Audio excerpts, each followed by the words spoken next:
إن الله وملائكته يصلون على النبي يا أيها الذين آمنوا صلوا عليه وسلموا تسليما. اللهم صل على سيدنا ومولانا محمد وعلى آل سيدنا ومولانا محمد وعلى آله وأصحابه وبارك وسلم كثيرا كثيرا. أعوذ بالله من الشيطان الرجيم. بسم الله الرحمن الرحيم.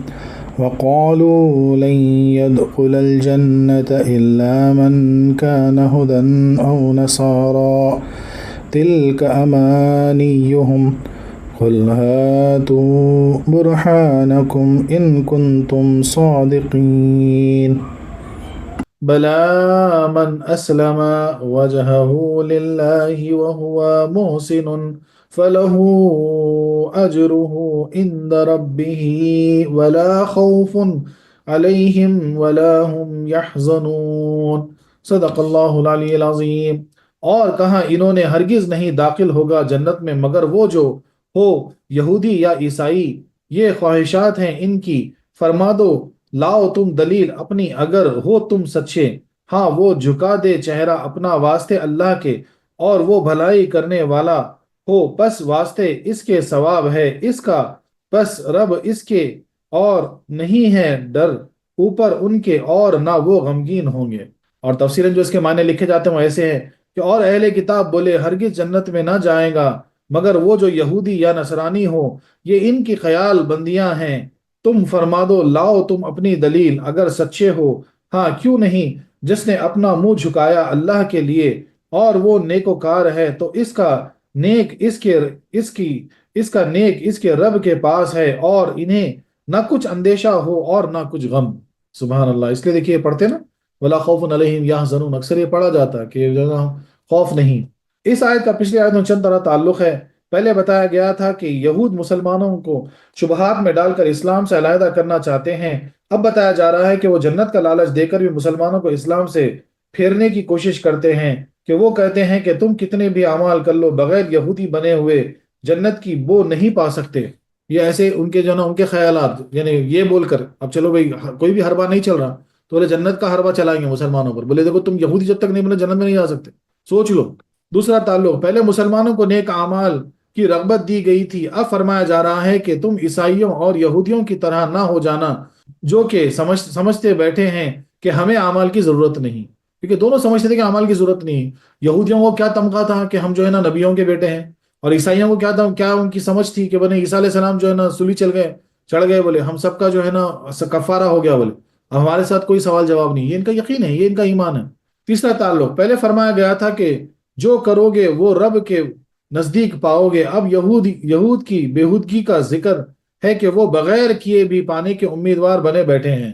اب اس آیت کا جو شان نزول ہے وہ کب ہے کہ ایک بار نجران کے عیسائی اور مدینے کے یہودی حضور علیہ السلام کی خدمت میں جمع ہو کر آپس میں مناظرہ کرنے لگے، یعنی ایک دوسرے سے مناظرہ کرنے لگے۔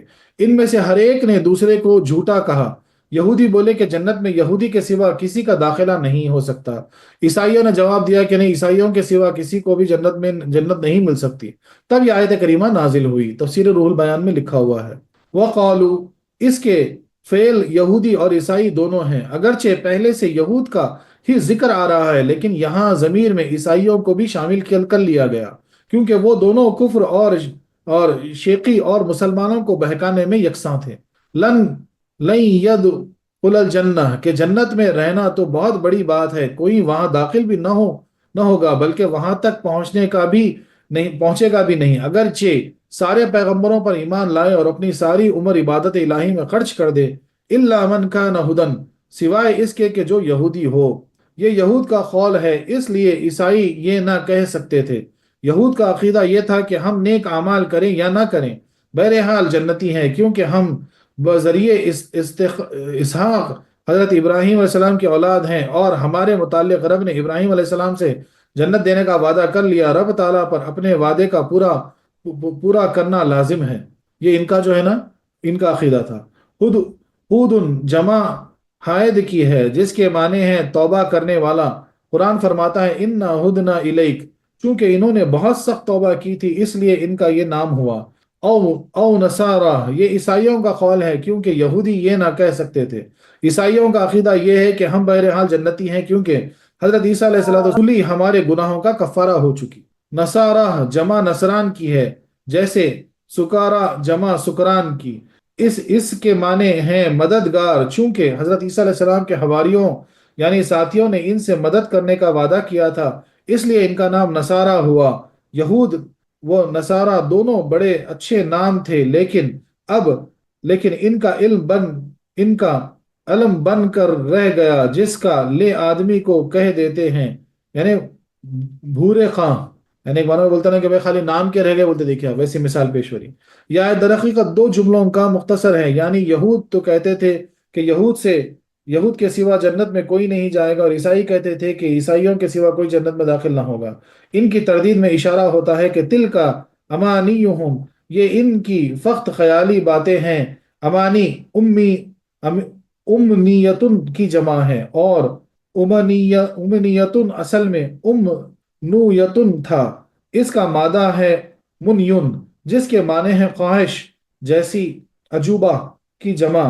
عجائب اہل عرب ہر بے دلیل بات کو تمنی، امنیہ، غرور اور زلال اور احلام کہہ دیتے تھے۔ تفسیر روح البیان میں جو لفظ استعمال ہوا کہ بولتے ہیں نا کوئی ایسی چیز عجوبہ جو کبھی ہو ہی نہیں سکتا، بولے اس کے لیے وہ استعمال ہوتا تھا عرب میں، جو ہے نا یہ کہاوت تھی، کوئی بات سمجھ میں نہیں آتی، کوئی بات ایسی کر دے کہ جو ہے نا جو عقل کے باہر ہوتا سب بول دیا کرتے تھے، یہ سیم لفظ استعمال کر کے، امنیہ استعمال کر کے۔ چونکہ اس کے قائل دو جماعتیں تھیں، اس کے لیے امانی جمع بولا گیا۔ یہ بھی ہو سکتا ہے کہ اس تلکا سے ان کی تمام بکواس اور برے ارادے مراد ہوں، یعنی مسلمانوں کو مرتد بنانا اور ان پر کسی بھلائی کا نہ اترنا اور ان کا جنت سے محروم رہنا۔ یہود و نصارہ کے غلط خیالات اور جھوٹی خواہشات ہیں۔ ان کی تردید کے لیے فرمایا جاتا ہے کہ قل ہاتوا برہانکم، اے نبی علیہ الصلوۃ والسلام یا اے مسلمانوں دونوں قوموں سے فرما دو کہ اپنے اس دعوے پر دلیل لاؤ۔ ہاتو اصل آتو تھا، ایتا کا امر جس کے معنی ہیں لانا، حمزہ سیدھے بلی، اور یہ امر یا تو تعجب کا ہے یا عاجزی کا، عاجز کرنے کا، کیونکہ ان کے پاس کوئی دلیل تھی ہی نہیں۔ برہان برہن سے بنا ہے جس کے معنی ہے روشن ہونا، یا برنتن جس سے بنا ہے جس کے معنی ہے مضبوطی۔ اصطلاح میں سچی اور قوی دلیل کو برہان کہتے ہیں، یعنی ایسی دلیل جو بالکل سچ ہو، بہت طاقتور، اس کو برہان کہا جاتا ہے۔ اس لیے یہاں لفظ برہان استعمال ہوا کہ بھئی دونوں جو بکواس کر رہے، بولے کوئی دلیل ہے کیا تمہارے پاس؟ بولے اور وہ بھی پختہ دلیل، بولے لے کے آ کے بتاؤ، کیونکہ اس سے دعویٰ مضبوط یا روشن ہوتا ہے۔ یہاں برہان سے مراد صرف عقلی دلائل نہیں کہ یہ مسئلہ یعنی دوزخی ہونا وہاں کا مسئلہ ہے جہاں عقل کام نہیں کرتی، بلکہ توریت کی صحیح آیت یا حضرت موسیٰ علیہ السلام کا صریح فرمان مراد ہے، جو ان تک بطریق متواتر پہنچا ہو۔ یعنی ان صحابہ کو جنتی ہونا تو قرآنی آیت سے، نبی آخر الزماں کے قول سے ثابت ہے۔ تم ان کا جنتی نہ ہونا توریت کے صریح آیات سے ثابت کرو، مگر اس تحریف شدہ توریت میں بھی کوئی ایسی آیت تم کو نہ ملے گی جس سے یہ اہم مسئلہ ثابت ہو۔ یعنی کیا بولا جا رہا ہے کہ جو برہان بولا گیا، لفظ استعمال کیا گیا کہ بھئی کوئی توریت کی تمہارے پاس آیت ہے کیا؟ بولے یا موسیٰ علیہ السلام کا کوئی ایسا فرمان ہے کیا؟ تو لے آؤ، اور وہ بھی تم جو توریت تحریف کر دی آلریڈی، اس میں پورا چینج کر دیا اپنے حساب سے، اس میں بھی ایسی کوئی بات نہیں ہے۔ ہاں لیکن قرآن کریم جو ہے نا ان صحابیوں کے بارے میں بولتا کہ یہ جنتی ہیں، بولے اس کے اگینسٹ میں کوئی اگر لا سکتے ہو ایسی کوئی دلیل جو برہان ہو تو لے کر آؤ، ان کنتم صادقین، اگر تم سچے ہو، کیونکہ دعویٰ بغیر دلیل قابل قبول نہیں۔ اس مختصر سے جملے میں ان دونوں قوموں کا اجمالی اور تفصیلی رد کر دیا گیا، اور جب دونوں قوی تو کیا ضعیف سی دلیل بھی نہ پیش کر سکے تو فرمایا گیا بلا۔ بولے اب دونوں قومیں کوئی ضعیف سی دلیل پیش نہیں کر سکے، اب جو ہے نا فرمایا گیا بلا۔ یہ حرف ایجاب ہے جس کے منفی کا ثبوت ہوتا ہے، بلکہ اس جگہ تو اس میں ثبوت اور نفی دونوں میں انہوں نے کہا تھا کہ ہم جنت میں جائیں گے اور ہمارے سوا کوئی نہیں جائے گا۔ ان کو جواب دیا گیا کہ ہاں ہاں تم نہ جاؤ گے بلکہ تمہارے سوا لوگ جائیں گے۔ من اسلم وجہ للہ، جنہوں نے اپنا منہ رب کے سامنے جھکا دیا۔ دیکھیں ہر بار جو ہے نا منہ جو ہے نا بولتے نا اس کے طرف اشارہ ہوتا، بولے جس نے اپنا منہ رب کے سامنے جھکا دیا۔ اسلم اسلام سے بنا ہے جس کا مادہ ہے سلم، اس کے معنی ہے ظاہری اور باطنی آفات سے بچ جانا۔ اسلام سلامتی میں داخل ہونا یا کوئی چیز بلا شرکت دوسرے کو سونپ دینا۔ شریعت میں اسلام کی دو صورتیں ہیں، ایک تو زبان سے دینی باتوں کا اقرار کرنا، دوسرا دل سے اعتقاد اور زبان سے اقرار کرنا۔ چونکہ ایسا شخص اپنے کو عذاب سے بچا لیتا ہے اور اپنی ذات اور اپنی عبادات اور اعمال کو خالص رب کے لیے قرار دیتا ہے، اس لیے اس کو مسلم اور ان کے عقیدے کو اسلام کہتے ہیں۔ یعنی مسلمان کیوں بولتے ہیں اور اسلام کیوں بولتے ہیں، وہ بات نقطہ سمجھایا جا رہا ہے، کیونکہ اسلام کے لیے کیا ہے کہ زبان سے اقرار کرنا اور دل سے مان لینا، دل میں جو ہے نا انہیں کا عمل کو ماننا، دونوں چیزیں ہوتی۔ جب یہ کام کرتے تو اس وجہ سے ان کو مسلم کہلاتے اور اس دن کو اسلام کہا گیا۔ یہاں اسلام کے دوسرے ہی معنی مراد ہیں، یعنی عقائد اور اقرار میں درستگی۔ وجہتن کے لفظی معنی ہیں سامنے والی چیز، اور چہرہ بھی سامنے ہی ہوتا ہے، اس لیے اسے وجہ کہتے ہیں۔ چہرہ جو ہے نا وہ سامنے ہوتا ہے، اس لیے اس کو وجہ کہتے ہیں۔ اور کبھی ذات اور کبھی توجہ کو بھی وجہ کہہ دیتے ہیں۔ سبحان اللہ سبحان اللہ، دیکھیں بہت زبردست نقطہ ہے یہ بھی۔ اور کبھی ذات کو بھی، یعنی خود ذات کو بھی جو ہے نا وجہ کہا جاتا، اور کبھی توجہ کو بھی وجہ کہہ دیتے ہیں، یعنی تمہاری جو توجہ ہوتی ہے اس کو بھی وجہ کہہ دیتے ہیں۔ یہاں تینوں معنی بن سکتے ہیں، یعنی جس نے اپنی ذات یا اپنے چہرے کو، اپنی توجہ کو اللہ تعالیٰ کے لیے خالص کر دیا، جھکا دیا، اور اپنے کو آفات سے بچا لیا، پھر فقط اسی پر قناعت نہ کی بلکہ وہ ہوا محسن، اور نیکوکار بھی رہا، یعنی درستگی عقائد اور اقرار کے ساتھ اپنے اعمال بھی سنبھالے، وہ حکمت نظری تھی۔ اور یہ حکمت عملی، کیونکہ اسلام ایک بار ہی قبول کیا جاتا ہے اور اعمال بار بار، اس لیے وہاں ماضی فرمایا اور یہاں جملہ قسیمہ، جس کے یہ سب کچھ کر لیا، فَلَهُ أَجْرُهُ، اس کو اس کا ثواب ملے گا۔ اجر عمل کے اس معاوضے کو کہتے ہیں جس کا پہلے سے وعدہ کر لیا جائے، جیسے اجرت اور مزدوری۔ یہاں اس سے جنت کا داخلہ مراد ہے، اور اسے اجر اس لیے فرمایا کہ اس کا عمل سے قوی تعلق ہے، اس کے بغیر جنت کی امید کرنا بالکل باطل خیال ہے۔ عند ربہ، اس اجرا کے ضائع ہونے کا انشاءاللہ اندیشہ نہیں، بلکہ وہ رب کے نزدیک ثابت ہو چکا ہے، اور عادل بادشاہ مزدوروں کی اجرت نہیں روکتے۔ اور صرف یہی نہیں، اس کے ساتھ ساتھ ولا خوف علیہم ولا هم یحزنون، قیامت کے دن یا جنت میں جاتے وقت نہ تو انہیں آئندہ کا ڈر ہوگا اور نہ پچھلی باتوں پر غم، یا دنیا میں بھی انہیں غیر خدا کا وہ خوف اور غم نہیں ہوتا جو انہیں ایمان و عمل سے روک دے اور انہیں مضر ہو۔ رب کا خوف، جہنم کا ڈر اور خرابی خاتمہ کا اندیشہ جو ان کے لیے مفید ہے، وہ ضرور ہوگا۔ یعنی کیا بتایا جا رہا ہے؟ سبحان اللہ سبحان اللہ، دیکھیے بڑی ترتیب وار جو ہے نا چیز بتائی گئی۔ بولے تمہارے سوا وہ جائیں گے جس نے جو ہے نا زبان سے اسلام کو قبول کیا، دل سے جو ہے نا اسلام کو قبول کیا، اور پھر نیکی پر قائم رہے۔ بولے ان کو برابر اس کا اجر ملے گا، اور یہ بالکل بے خوف ہوں گے، نہ ان کو خبر میں خوف ہوگا، نہ حشر میں خوف ہوگا، نہ آخرت میں خوف ہوگا۔ وہ لا خوفن ہو کے جو ہے نا کامیاب ہو جائیں گے۔ سبحان اللہ سبحان اللہ، دیکھیے کیا پیاری ترتیب وار جو ہے نا، اس لیے قرآن پاک کو جو ہے نا ایسی کتاب بتائی گئی کہ اتنا بہترین کلام جو ہے نا کوئی انسان یعنی کسی کے بس میں نہیں ہے۔ یعنی جو غیر قوم کے جو سوالات تھے، جو دلائل تھے، اس کو کتنے پیارے طریقے سے جو ہے نا اس کو رد کیا گیا۔ خلاصہ تفسیر یہ ہے کہ اے مسلمانوں، اہل کتاب تمہیں بہکانے کی بہت تدبیر کرتے ہیں، اسلام پر اعتراض کرنے اور تمہارے دلوں میں شکوک ڈالنے کے علاوہ تمہیں غلط لالچ بھی دیتے ہیں کہ یہود تو کہتے ہیں کہ ہمارے سوا جنت میں کوئی نہ جائے گا کیونکہ ہم پیغمبروں کی اولاد ہیں، اور عیسائی کہتے ہیں کہ ہم اکیلے ہی جنت کے ٹھیکیدار ہیں کیونکہ حضرت عیسیٰ علیہ السلام سب کی طرف سے سولی پا کر ہمارے گناہوں کا کفارہ ادا کر گئے، ہم کچھ بھی نہ کریں تو بھی جنتی ہیں، اور تم سب کچھ کرو تو بھی جنت نہیں۔ مگر مسلمانوں، یہ ان کے فاسد خیالات اور محض نفسانی خواہشات ہیں جن کا ان کے پاس کوئی ثبوت نہیں۔ تم ان کی یوں آزمائش کرو کہ ان سے کوئی قوی دلیل مانگو اور کہو اگر سچے ہو تو اپنی کتابوں سے ہی دلیل لاؤ۔ نہ وہ دلیل دے سکتے ہیں، نہ دے سکیں گے، نہ توریت میں یہ ہے، نہ انجیل میں۔ نیز یہ عقیدے عقل کے بھی خلاف ہیں کہ خداوند تعالیٰ تمام انسانوں کا رب ہے، ہر قوم ہر ملک اس کی یکساں نسبت ہے، کوئی خاص قوم یا ملک اس کی رحمت کے حقدار نہیں، بلکہ جو بھی عربی، اجمی، حبشی، چینی وغیرہ ہیں اس کے آگے اپنا سر جھکا دیں اور اس کے ہر حکم کو بے چوں چرا مان لیں اور نیکوکار بھی ہوں، اس کا بدلہ ضرور ملے گا خدا کے پاس جہاں اسے ہمیشہ رہنا ہے، اور وہاں پہنچ کر نہ تو انہیں اپنے مرنے اور قرابت داروں سے چھوٹنے یعنی بڑھاپا یا آنے اور بیماریوں کے ستانے یا تنگ دستی کے غالب آنے یا جنت سے باہر نکل جانے یا دشمن یا کسی بادشاہ کے ایذا دینے یا خدا کے ناراض ہونے کا ڈر ڈر ہوگا اور نہ اپنی گزشتہ عمر برباد کرنے کا غم رہے گا۔ میں دن رات دولت جمع کرنے میں، عمدہ مکان و باغ بنانے میں، دنیاوی عزت حاصل کرنے میں سرگردہ رہا اور غلط مذہب کی پابندی سے بڑی بڑی محنتیں اٹھاتا رہا۔ رب کی نعمتیں چھوڑ کر غوطے لگائے، جو گرجاؤں میں سلیب کو پوجا، اور ان میں سے کوئی چیز ہمارے کام نہ آئی بلکہ انہیں دائمی آرام خوشی میسر ہوگا۔ سبحان اللہ، سبحان اللہ۔ یعنی جو مثال دی جا رہی ہے کہ جو پہلے کافر تھے بعد میں ایمان لے آئے، بولے وہ سب کر کے بھی جو ہم کو کچھ نہیں ملا، بولے کاش ہم وہ نہیں کرتے، بولے کاش ہم نہ اور نیکیاں کماتے تاکہ ہم کو اور جزا ملتا۔ سبحان اللہ۔ اب اس آیت سے چند فائدے ہیں کہ خیال رہے کہ بعض باتیں بالکل ظاہری اور ظاہری و بدیہی ہوتی ہیں جن پر کسی دلیل کی ضرورت نہیں ہوتی، جیسے دن کے وقت سورج کی ہستی طلوع۔ بعض چیزیں ضعیف راز میں ہوتی ہیں جنہیں نظری کہا جاتا ہے، پھر یہ نظری چیزیں بعض بہت اہم ہیں، بعض معمولی۔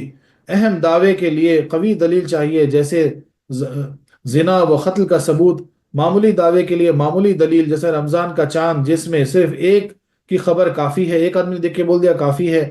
چونکہ یہاں یہود کا دعویٰ تھا کہ حضرت صدیق و فاروق رضی اللہ تعالیٰ علیہ مجمعین جیسی ہستیاں جنتی نہیں بلکہ دوزخی ہیں، معاذ اللہ، تو فرمایا گیا کہ اس مسئلے پر معمولی دلیل کافی نہیں بلکہ برہان یعنی قوی دلیل لاؤ۔ قرآن مبین کا فرمان تو یہ ہے کہ یہ حضرات جنتی ہیں، تم کہتے ہو کہ دوزخی ہیں، تو قرآن سے زیادہ قوی دلیل لاؤ جس سے ان کا غیر جنتی ہونا ثابت ہو۔ اس آیت سے روافظ بھی عبرت پکڑنی چاہیے کہ رب نے ان یہودیوں سے برہان مانگی جو صحابہ کے جنتی ہونے کا انکاری تھے۔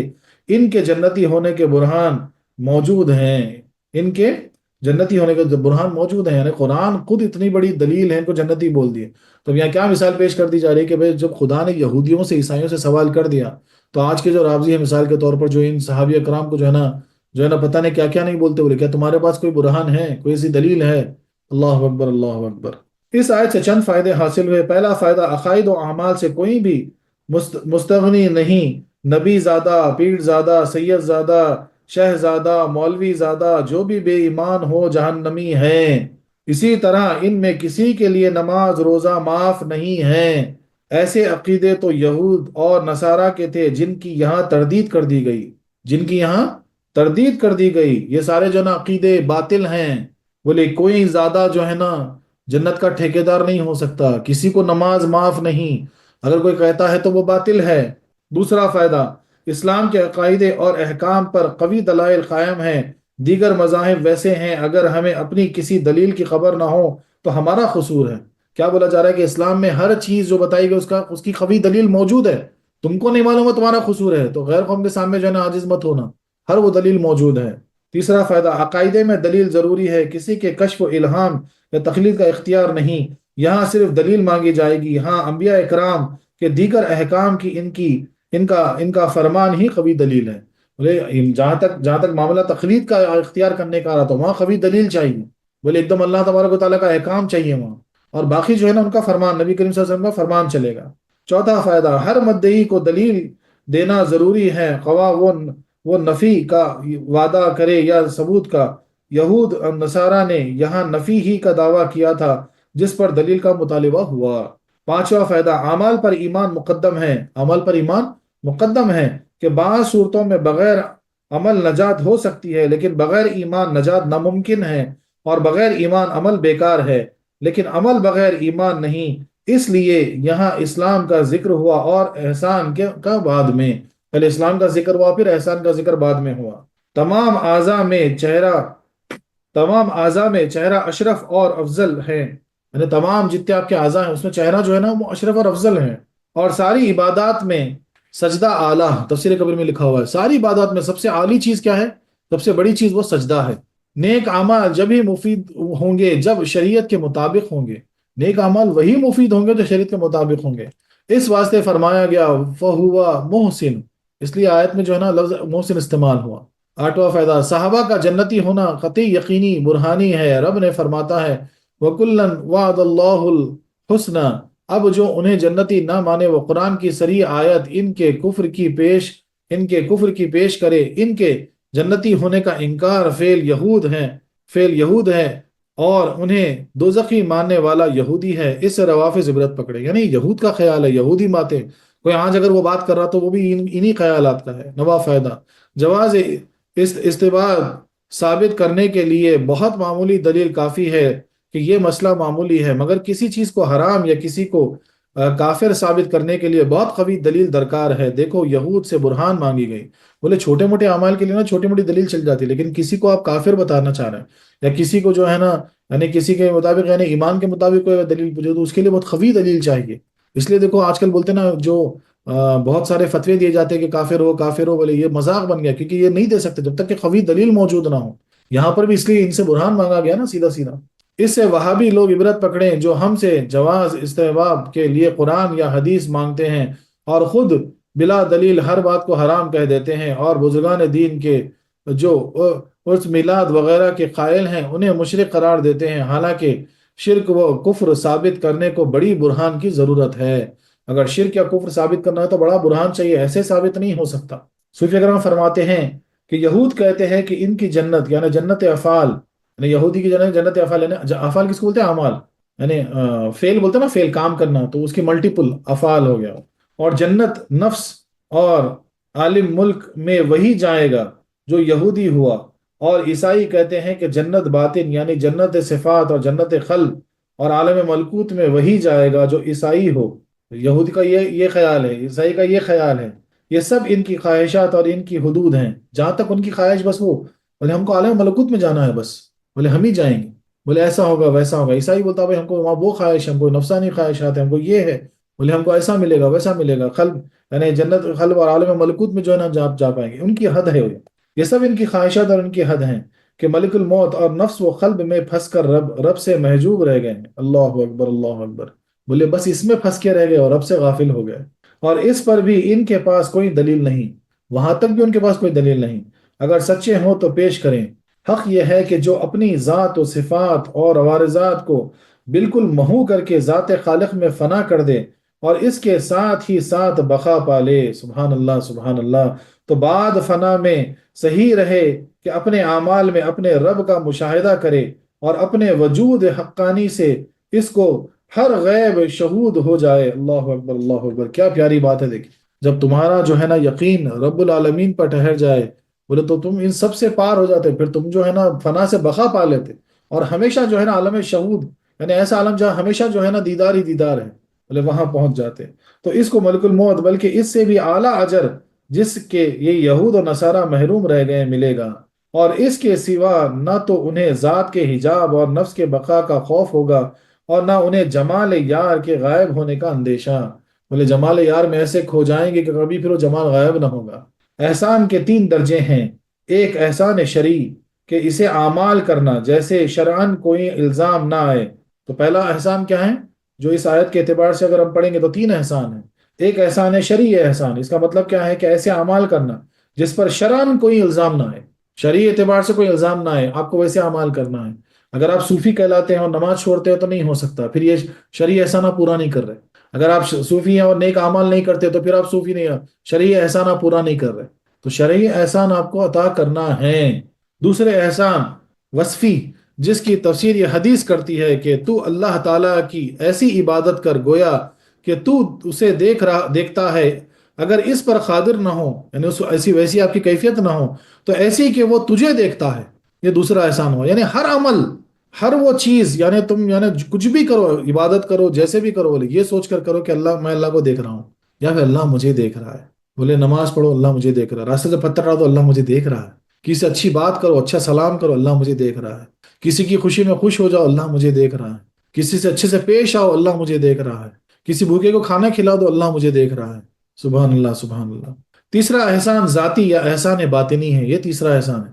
تو پہلا شرعی، دوسرا وصفی، تیسرا باطنی، جس کی حقیقت اس حدیث قدسی میں بیان ہوئی کہ میں اپنے ذاکر کے شاغل بندے کا کان، نگاہ، ہاتھ، پاؤں بن جاتا ہوں، یعنی جو ہمیشہ میرا ذکر کرتا ہے میں اس کا کان، آنکھ، کان جیسے میں سب بن جاتا ہوں، جس سے وہ سنتا، دیکھتا، چھوتا، چلتا ہے۔ اس کی حقیقت یہ ہے کہ اس بندے کا جسم صفات الہی کا آئینہ بن جاتا ہے۔ تو اصل میں ہوتا کیا کہ اللہ تبارک و تعالیٰ کے صفات کا آئینہ بن جاتا ہے اس کا جسم۔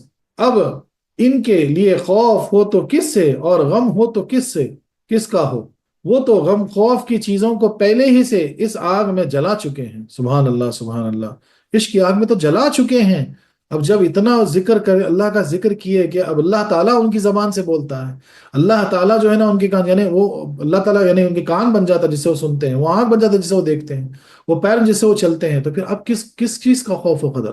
تفسیر البیان و ابن عربی: خدایا ہم کو ان حضرات کے غلاموں میں سے بنا دے جو مشاہدے ذات میں دنیا وہ مافیہا سے بے خبر ہو چکے. بولے ایسے کھوئے اس یعنی اس کے دیدار میں، اس کی تجلیات میں دنیا کو کھو بیٹھے، پھر کوئی خوف نہیں، کوئی خطر نہیں، دنیا کا کوئی خیال نہیں. سبحان اللہ سبحان اللہ. تو یہ جو خوش قسمتی ہماری ہے کہ ہم کو جو ہے نا جو اللہ کا ذکر ملا، اللہ کا مراقبہ ہم کو نصیب ہوا پیر کے ذریعے سے. یہ چھوٹی چیز مت جانو، یہ کرتے کرتے اللہ تعالیٰ خود حدیث قدسی میں اللہ تعالیٰ فرماتا ہے، اللہ کا فرمان ہے کہ بولے میں شاغل، کیا فرما رہے ہیں حضرت، کیا فرما رہے ہیں کہ جو ہے نا ذاکر شاغل، یعنی جو ہمیشہ ذکر میں مشغول ہوتا، بولے میں اس کے آنکھ ناک کان ہاتھ پاؤں بن جاتا ہوں. بولے پھر وہ دیدار ہی دیدار ہے. وہ سوچو نا کیا مقام ہے وہ. سبحان اللہ سبحان اللہ.